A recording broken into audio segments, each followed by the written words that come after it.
morning po, sir. I'm Charmaine B. Patrimonio of BEd2B. The two topics that I have been choose are consequentialism and non-consequentialism. Consequentialism, it's the right act, is the act which has the best consequences. Consequentialism is a theory that says whether something is good or bad depends on its outcomes. For instance, most people would agree that lying is wrong, but if telling a lie would help save a person's life, consequentialism says it's the right thing to do. There are two examples of consequentialism. First, utilitarianism. It judges consequences by greatest good for the greatest number standard. Second, hedonism. It says something's good if the consequences produces pleasure or avoids pain. Consequentialism is sometimes criticized because it can be difficult to know what result of an action will be ahead of time. Indeed, no one can know the future with certainty.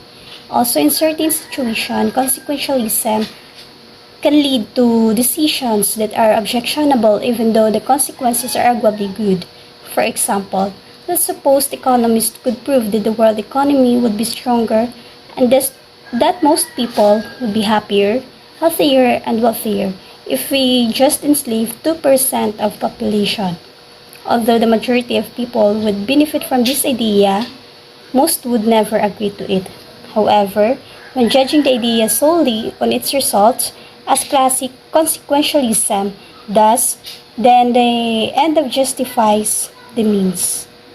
Non-consequentialism, it is the rightness of an action, is not solely determined by its consequences. The most famous version of non-consequentialism is deontology, which holds that one has an absolute duty to obey certain rules. Examples are never kill an innocent person or never lie. Non-consequentialism is a type of normative theory that denies the rightness or wrongness of our conduct is determined solely by the goodness or badness of the consequences of our acts or the rules to which those acts conform. It does not deny that the consequences can be a factor in determining the rightness of an act. It does insist that even when the consequences of two acts or act types are the same, one might be wrong and the other one is right.